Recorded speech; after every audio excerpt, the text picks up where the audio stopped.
You watched your portfolio drop $11,400 in a single afternoon. You refreshed it 4 times. You already knew the number. You refreshed it anyway. It was a Tuesday in October, and the market was down 4.3%, and your hands were doing something your brain hadn't authorized yet. They were moving toward the sell button. You didn't press it, but you thought about it. You thought about it the way you think about pulling a fire alarm when there's no fire, just to make the feeling stop. That's the difference. Not intelligence, not income, not access to information you don't have. The difference between the people who build wealth and the people who watch it disappear is what happens in the 4 seconds between the feeling and the decision. This is what they never teach you, not in school, not in any salary negotiation, not in any conversation your parents had with you about money, assuming they had one at all. The wealthy don't have a secret account. They don't have a private market you can't access. They have a different relationship with loss.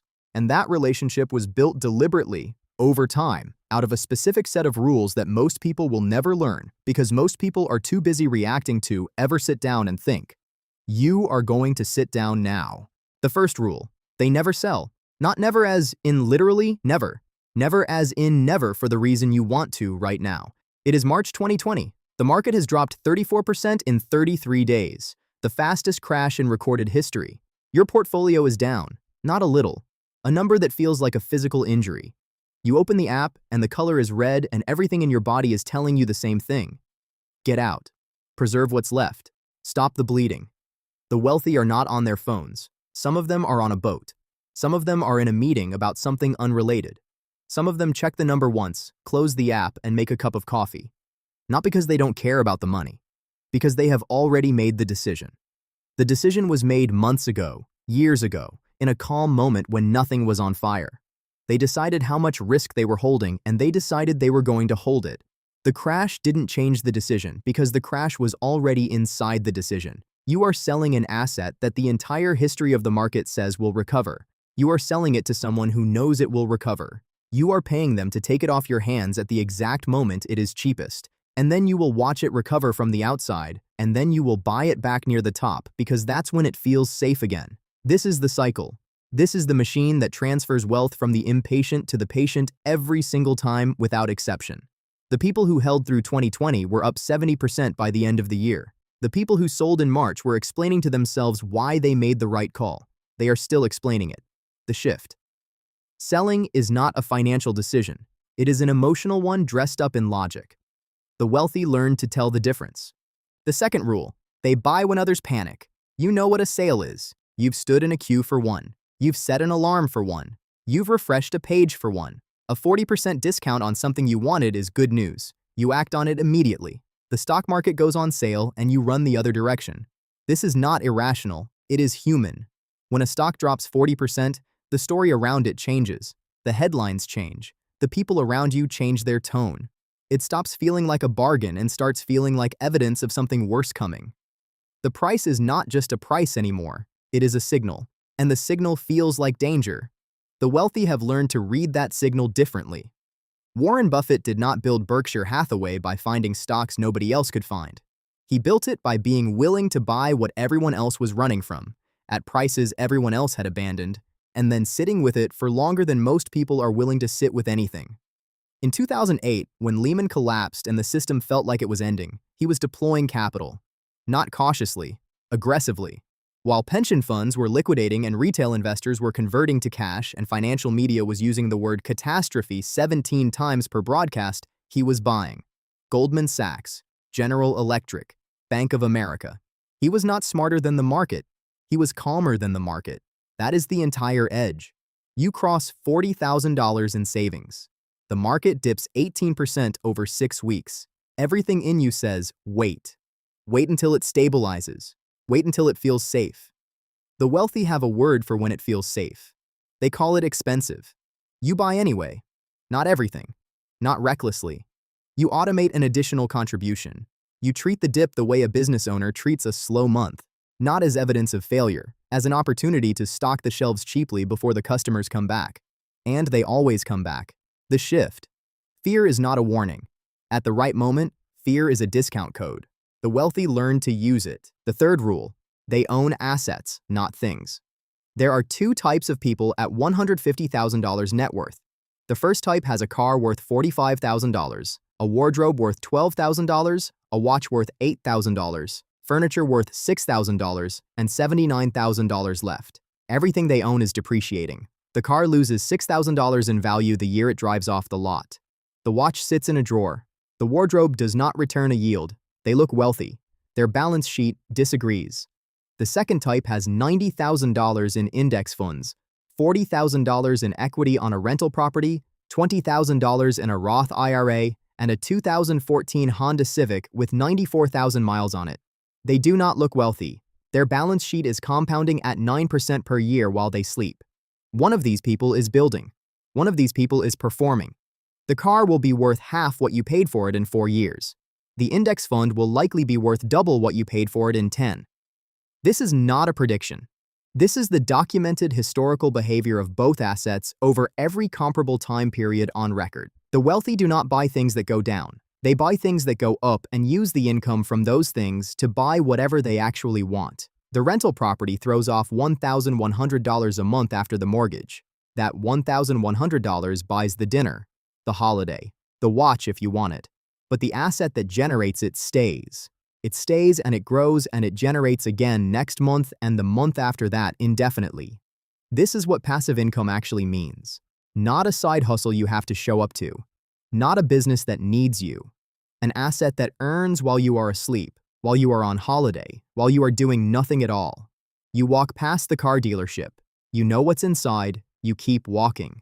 Not because you can't afford it, because you understand now what affording something actually costs. The shift. The wealthy do not delay gratification. They redirect it. Every dollar not spent on depreciation is a dollar working overnight. The fourth rule. They use debt differently. Debt has 2 versions and most people only ever meet one of them. The version you know arrives at 22.9% APR. It is a credit card balance that started at $800 and is somehow $1,400. It is a car loan on a car that is worth less than the loan. It is the feeling of money leaving your account on the first of the month before you've had a chance to do anything with it. This debt costs you. Every month it extracts. Every year it compounds against you. The other version is a tool. A mortgage on a property that rents for more than it costs. You borrow at 6%. The property returns 9% in combined rental yield and appreciation. The difference is yours. You are using the bank's money to generate a return that exceeds what the money costs. This is not complicated. This is arithmetic, but it requires something most people don't have at the moment a bank is willing to lend to them. It requires knowing the difference. The wealthy borrow. They borrow strategically and they borrow often. They borrow against assets to avoid selling them. They borrow to acquire assets that generate more than the borrowing costs. They use leverage the way a builder uses scaffolding. Not to hold them up permanently, but to reach something they couldn't reach without it. You are not the debt. You are the decision maker holding the debt. One type of debt extracts from you, one type builds for you. Learning the difference is not a financial education. It is the financial education. The shift. Poor debt owns you. Good debt works for you. The wealthy know which room they're standing in before they sign anything. The fifth rule. They protect what they build. You do not build a house without a roof. Most people spend years accumulating wealth and nothing protecting it. No structure, no legal separation between what they've built and what a single lawsuit, a single creditor, a single unexpected event could take. They are exposed, not because they don't work hard, because nobody told them that building and protecting are 2 separate jobs and both of them are full-time. The wealthy build the structure before they need it. An LLC that separates business liability from personal assets. A trust that holds property outside the reach of probate and estate tax. An insurance policy that is not an expense but a guarantee that one bad event does not erase a decade of work. Tax wrappers that keep the government from taking 37 cents of every dollar earned before it ever has a chance to compound. This is not avoidance. This is architecture. You sit with a tax attorney on a Tuesday afternoon and it costs you $400 for the hour. And by the end of that hour, you have identified $14,000 in annual tax savings that were legally available to you the entire time. The $400 returns 3,400% in year 1 alone. The wealthy do not think of professional advice as an expense. They think of it as the highest returning investment in their portfolio. Because it is. The shift. Earning is only half the equation. Keeping is the other half. Most people never work on the second half at all. The sixth rule. They think in decades. You are watching the number every day. The wealthy are watching a different clock. Not the quarterly report, not the 52-week high, not what the market did this morning, or what the Fed said this afternoon, or what some analyst on financial television said will happen by Christmas.